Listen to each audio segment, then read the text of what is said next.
আপনি দেরিতে ঘুম থেকে ওঠেন, সকালের নাস্তা বাদ দেন, মেসেজ, ইমেইল ও ফোন চেক করেন, আর দিন শুরু হওয়ার আগেই আপনি কাজে পৌঁছান উদ্বিগ্ন, অস্থির এবং সময়ের চেয়ে পিছিয়ে।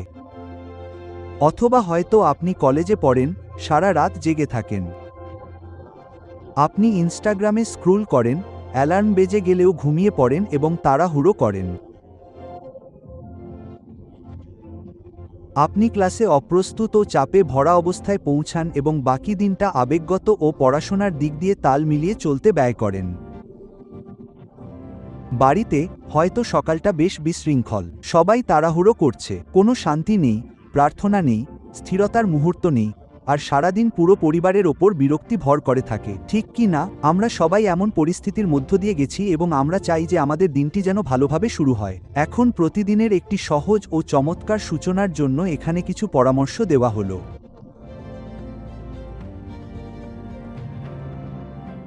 প্রথমত, দিনের প্রথম মুহূর্তটি ঈশ্বরকে দিন, আপনার ফোনকে নয়। দিনের প্রথম মুহূর্তটি ঈশ্বরকে দিন। প্রতি সকালে আপনার চোখের সামনে যা পড়ে, তাই আপনার প্রথম চিন্তাকে গড়ে তোলে। আর এই প্রথম চিন্তাগুলোই সারাদিনের মনোযোগ, মেজাজ এবং বিশ্বাসকে নির্ধারণ করে। তাই বিষয়টি নিয়ে ভাবুন, আমরা কি ফোনের দিকে হাত বাড়াই নাকি ঈশ্বরের বাণীর দিকে? এটি খুবই সাধারণ একটি বিষয়। যখন আমরা ফোন খুঁজি, আমরা এমন খবর পেতে পারি যা আমাদের অস্থির করে, সামাজিক যোগাযোগ মাধ্যম আমাদের অন্যদের সাথে তুলনা করতে বাধ্য করে, আর ইমেইল বা টেক্সট আমাদের কোনো কাজের চাপ বা চাহিদার মুখে ফেলে দেয়।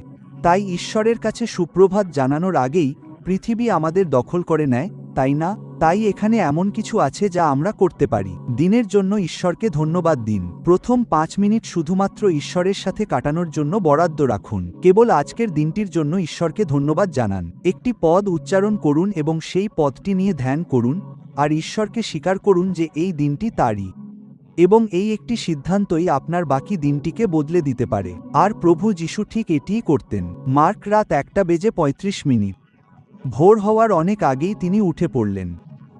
তিনি বাইরে নির্জন জায়গায় চলে গেলেন এবং সেখানে প্রার্থনা করলেন। তার দিনের কাজ ছিল খুব ব্যস্ত। যাদের সাথে তিনি কথা বলতেন, অন্যরা যারা তাকে আক্রমণ করত এবং তিনি তাদের জবাব দিতেন। তিনি ঘুরে বেড়াতেন এবং ভ্রমণ করতেন, কিন্তু এভাবেই তিনি দিন শুরু করতেন, তাই না? দ্বিতীয়ত, আপনার মস্তিষ্ককে কিছু দেওয়ার আগে আপনার আত্মাকে পুষ্ট করুন। পৃথিবী কি বলছে তা শোনার আগে ঈশ্বর কি বলছেন তা গ্রহণ করুন। আপনি জানেন, মথি 4:4 প্রভু বলেছেন, তিনি উত্তর দিয়ে বললেন, লেখা আছে, মানুষ কেবল রুটিতে বাঁচে না, কিন্তু ঈশ্বরের মুখ থেকে নির্গত প্রতিটি বাক্যে বাঁচে। সুতরাং ঈশ্বরের প্রতিটি বাক্য আমাদের আত্মাকে পুষ্ট করে। তাই যখন আমরা শাস্ত্রের প্রতি মনোনিবেশ করি, তখন শাস্ত্র আমাদের শক্ত করে ধরে রাখে, দিনটি আমাদের সামনে যা নিয়ে আসুক না কেন। আমাদের 5টি অধ্যায় পড়ার প্রয়োজন নেই, যদিও সেটি ভালো।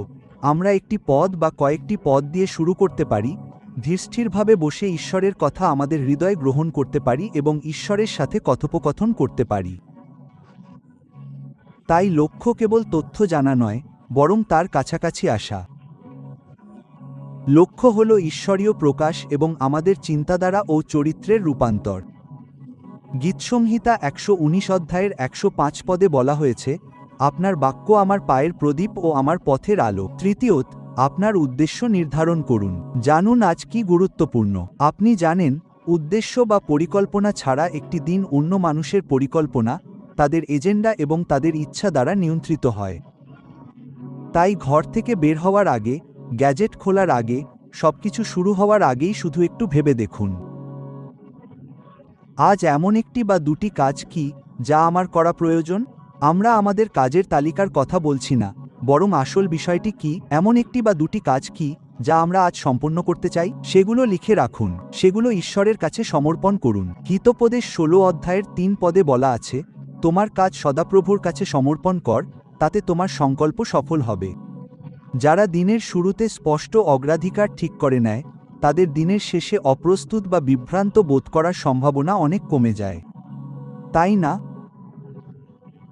এটি কোনো কর্মদক্ষতার রোবট হয়ে ওঠা নয়, বরং ঈশ্বর আমাদের যে সময়, ঘণ্টা এবং সম্পদ দিয়েছেন, তার একজন বিশ্বস্ত তত্ত্বাবধায়ক হওয়া। চতুর্থত এবং পরিশেষে, আপনার সকালকে রক্ষা করুন, ঈশ্বরকে রক্ষা করুন। কিভাবে দিনটি শুরু হয়, তাই না? আপনি যদি দেখেন, আমরা আমাদের সকালকে একটি বাগানের মতো ভাবতে পারি। যা কিছু শুরুতে প্রবেশ করবে তা সারাদিন ধরে বাড়বে, তাই একে পাহারা দিন। নেতিবাচকতা থেকে একে রক্ষা করুন, চাপের বিষয়বস্তু বা উদ্বেগজনক স্ক্রুলিং থেকে দূরে থাকুন, কারণ এই বীজগুলো সারাদিন ধরে ফল দেবেই। তাই এটি রক্ষা করুন। আমরা জানি দিনটি কী নিয়ে আসবে তার সবটা নিয়ন্ত্রণ করা সম্ভব নয়, তবে আমরা অবশ্যই নিয়ন্ত্রণ করতে পারি যে দিনটি আমরা কিভাবে শুরু করব, তাই না? আর সবচেয়ে সুন্দর বিষয় হল, প্রতিদিন সকালে, গতকাল যাই হোক না কেন, ঈশ্বরের করুণা আপনার ওপর থাকে, তাই না? রোমিও দুপুর 1:14 বরং প্রভু যীশু খ্রিস্টকে পরিধান করুন এবং শরীরের লালসা চরিতার্থ করার জন্য কোনো সুযোগ দেবেন না। তাই দিনটি দারুণভাবে শুরু করুন এবং আপনার দিনটি খুব ভালো কাটুক। ঈশ্বর আপনার মঙ্গল করুন।